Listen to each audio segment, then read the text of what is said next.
Como é que você vê esse conflito, Paula? Outra questão também, hoje em dia, é a questão da tecnologia, da internet. Então.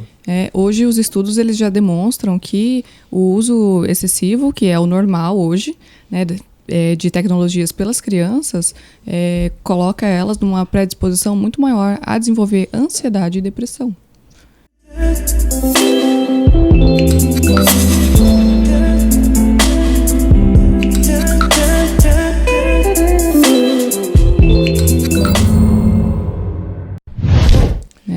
E também dos adultos, né? Então a gente fica aqui no celular. Ouvindo muita história triste, não? Nossa, você não tem noção. Então será que não é isso que cria esse trauma teu, por exemplo? Não, a questão. Não, veja bem, olha só. Não, sim, porque tu só ouve coisa, olha, foi roubado, foi raptado. Porque no Brasil não é tanto, mas na Europa é muito comum a criança ser raptada. É muito comum. A mídia faz. Mas. Mas você vai correr esse risco? Se eu for contar a minha. Se eu for contar aqui a minha história, cara, eu era hard, tipo assim, cuidado com o homem do saco. O homem do saco tem crianças esquartejadas. Tem uma Kombi que passa aqui no bairro Nova Brasília. Você quer mais terrorismo do que isso da minha época? E aí o que acontece? Aí talvez essa explicação, né, Paulo? Esses caras que não tinham a ansiedade dos pais, mas eram vítimas de terrorismo. O homem do faco. Bom, né, cara? E aí agora o que acontece, né? Pô, nem tem mais essas pessoas, esses andarilhos que andam com um saco nas costas. Na minha época tinha. Mas a questão é, a ansiedade hoje, ela está. E é legal você falar sobre a tecnologia, Paulo. Porque, por exemplo, numa época anterior, não se via falar de uma palavra chamada tédio. Se fala muito hoje. Ah, que tédio. Cara, o que você entende por tédio? O que é o tédio hoje? Teoricamente falando, você tinha lá um pedaço de lata com barbante e você fazia um brinquedo. Hoje você tem um monte de tecnologia e não se falava que se tinha tédio antes, mas hoje tem tédio. Então esse tédio, eu não sei como vocês interpretam isso, mas é um causador de ansiedade pros adolescentes hoje. É um cérebro viciado. Não é? Porque ele está acostumado com receber informações o tempo todo. Ele está o tempo todo sendo estimulado. Pelas tecnologias, por tudo que isso proporciona. Então, antes, você brincar com um brinquedo de barbante era algo que entretia. Mas hoje não, porque esse cérebro ele recebe tanto estímulo que aquilo ali é totalmente desinteressante. Mas aí que tá, Paulo, olha só. Isso... Mas vem pela comparação? Então, mas que estímulo é esse? Por exemplo, se você colocar uma criança dentro de uma sala cheia de brinquedo palpável, é um estímulo. A criança vai interagir com isso. Mas que tipo de estímulo é esse que a gente tem a toda hora recebendo notificação no celular, ou recebendo, sei lá, um joguinho novo, ou recebendo aqui, tem um tablet celular, com PlayStation barulho, e tal. Cores. Que tipo de estímulo é esse? Que diferença tem você interagir com um brinquedo palpável e ter uma tecnologia dizendo sempre, tem uma notificação aí, o teu amigo tá te chamando. Parece que alguém tá te cutucando você assim. É interessante. Tem alguém querendo dar atenção pra você. Isso. Você tem algo a dar pro mundo. Faz 3 horas as curtidas são validações. Tipo, os likes são validações. Eu sou importante. É um constante lembrete do quanto eu sou importante, do quanto eu tenho... Por um cérebro infantil, exato, em desenvolvimento. Do quanto eu sou importante, do quanto potencial eu tenho, o que eu posso dar pro mundo. Às vezes vem dali a validação que eu não recebo em outros ambientes que eu preciso. De pais extremamente ocupados, dessa cultura de perfeccionismo, de tenho que produzir, tenho que dar conta. Então, antigamente existiam os pais que eram... não trabalhavam, desgastavam-se muito, mas não eram jornadas loucas, tinha um sábado, tinha domingo. Hoje chega a demanda na clínica de pais que não conseguem parar. Tem que sair de madrugada, tem que largar o almoço no meio, não consegue levar o filho na escola, ou consegue, mas tá ali com o celular na mão, o filho tá ali atrás pedindo, conversando, mas é uma conversa... Não tem olho no olho, não tem essa troca. Pois é. Então, e essa ansiedade, eu tô escutando você falar, Nath, então por isso que é tão fácil, de repente, você enganar uma pessoa pela internet. A gente vê, por exemplo, muitos pedófilos que acabam conversando com crianças, com adolescentes, e acabam enredando eles. Antes você tinha muito aquela questão nas escolas, na saída das escolas, né? Aqueles caras assim que acabavam abusando das crianças. Mas hoje a internet ela está justamente a esse serviço de você enganar as pessoas. né? Com perfis falsos, mas o que está por trás desse engano? Eu acho legal o que você tem falado ali, Nath. Essa busca por aprovação, ou essa questão, por exemplo, de eu me fazer existir por um elogio, por um like, por um comentário, você acha que isso causa ansiedade ou por causa da ansiedade? O que vocês acham? Eu tenho uma questão. A internet, ela é um mundo de possibilidades. Lá eu posso ser perfeita, eu posso ser quem eu quiser. Os avatares estão aí para isso. Eu posso criar um perfil onde eu só divulgo os prazeres da vida, o lado bom, as minhas facilidades, aquilo que eu sou boa, aquilo que eu produzo, os filtros, exato.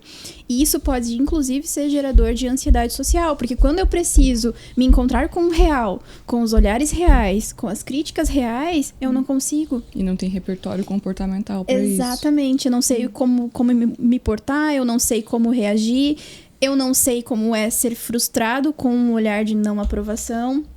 Ou com um olhar de julgamento. E começa a viver ali no online. Exato. Então, a internet, se parar pra pensar, ela é um lugar extremamente convidativo. Porque lá tu pode realizar... Quando você olha o perfil de outra pessoa, vem a comparação. Exatamente. O teu perfil tá ali todo perfeito, né? A vida perfeita. Aí você olha o perfil do colega. A vida perfeita também. Mas esse aqui tem realmente essa vida aqui. E a minha vida não é assim. Então, o que eu faço? E ali, hoje em dia, tem muito mais perfis vendendo coisas do que de pessoas. Então, é o mundo do consumo que fica ali só gerando desejos. E o que eu tenho que fazer? Eu tenho que trabalhar mais para conseguir comprar. E fico ali, preso no celular. Sim, eu chamo atenção porque o que vocês trouxeram até agora sempre pauta naquilo que você falou, Paula. Uma ansiedade de desempenho e uma ansiedade de aceitação, que é essa aceitação social, né, versus desempenho. No mundo virtual, eu tenho desempenho, porque eu coloco lá um produto que é aceitável, né? Eu posso nem aparecer, mas sei lá, eu trabalho com imagens, ou eu de repente, sei lá, crio um avatar, ou eu encontro um assunto para falar sobre aquilo, então as pessoas me admiram. Agora, quando eu estou lá presencialmente, pessoalmente, aí eu não tenho como criar um avatar. Aí eu sou eu mesmo. E aí como é que fica? Você viu que esses influencers... Esse eu é imperfeito. Esse eu é imperfeito. E aí eu não só aceito, né? Mas eu não entro em contato com isso. Uhum. É chato. Essa semana um influencer acabou se suicidando. Um menino novo, que vendia algum tipo de produto, amendoim ou coisa assim. Era Rodrigo o nome dele. Você olhava os últimos vídeos dele, tinha pedido de socorro, tinha altos falhos ali. Só que era um menino que vendia uma imagem totalmente e que se esforçou, mas que não teve estrutura para lidar também com o sucesso. Né? O que acontece muito isso, o pessoal não tem estrutura, vai crescendo e estoura, viraliza no vídeo, né? E acaba se tornando perfeito, porque é o pessoal querendo, fazendo trocas com relação a patrocínio, aquela coisa toda, mas não tem uma estrutura. É um cara que até ontem estava vendendo amendoim e de repente ele se viu no mundo real. No mundo virtual, mas no mundo real, que as pessoas se aproximam por interesse, que as pessoas são más, que as pessoas são invejosas, que as pessoas são problemáticas. Ele se suicidou, não deu conta da pressão. Talvez erro da equipe toda que, poxa, precisa de um acompanhamento psicológico, precisa de um acompanhamento de alguém para se estruturar para lidar com aquilo tudo. Porque é difícil, você me lembra que quando eu fiz um vídeo no Facebook, fui no banheiro e voltei, deu 25 milhões de visualização. Naquela semana eu recebi ameaça de morte. Ameaça de morte de gente da USP. Que dizia que eu estava falando sobre medicação, que não viciava. Eu falei que não viciava. E aqui é difícil, eu liguei com um amigo meu, que é neurocirurgião, eu falei, cara, eu falei uma besteira aqui. Porque você não espera também aquilo explodir. Meu Deus, o que eu fiz errado? Porque na hora eu falei, vou ser cancelado. Então, uma coisa aconteceu. Fui no banheiro, literalmente, 5 minutos e voltei. Eu estava num plantão entre um CAPES de Itapuá, sem meditação, sem vídeo, sem nada. Botei, vou falar sobre religião, fé e medicação aqui. Para essa palhaçada, a pessoa tem que tomar um remédio e ficar bom e encheção de saco, alguma coisa. Quando eu voltei, cara, eu fiquei apreensivo porque assim, era muita visualização, era muita coisa, começou a arrastar. Deu 25 milhões de visualização. E a tua vida muda. De repente a tua vida muda, todo mundo te conhece. Sim. Todo mundo, você é uma pessoa pública. Todo mundo vai olhar o teu comportamento, as questões todas. E eu comecei a receber ameaças. E meu telefone estava lá, não sei por carga das águas, foi parar lá. Eu tive que trocar o telefone na outra semana. Eu apaguei o vídeo. Depois eu voltei com o mesmo vídeo, mas já estruturado. Mas se na época eu tivesse conversado com um amigo meu, ou dois explorasse isso aí, você estava estourando. É isso que o pessoal faz. E também, se eu pudesse também conversar, eu não tinha apagado o vídeo. Eu apaguei. Eu falei, sério, eu tô machucando alguém, se eu tô falando uma besteira, eu vou prejudicar alguém, eu não quero prejudicar ninguém. Então tem essa estrutura toda, tem esse lado também da internet, que ele é e as pessoas, porque eu vi aquele Whindersson também, aquele menino que é talvez o youtuber mais famoso do Brasil, né? O quanto ele é depressivo, o quanto ele não dá conta, né? Eu atendi uma vez uma menina aqui, influencer de Joinville, né? E ela dizia assim, eu não dou conta. Todo dia tem que ter alegre, todo dia tem que postar um negócio. E não é o que as pessoas imaginam, elas esperam que isso é felicidade, porque vai ter um monte de validação social. Mas e a carga que isso traz? Sim. E o vazio que não preenche, né? Eu penso que nós vamos voltar depois pro tempo pré-histórico, escreve o que eu estou falando para você. Nós vamos voltar pro tempo pré-histórico em relação a relacionamento. Porque isso aqui... Não é que nós vamos voltar, nós sempre estivemos lá.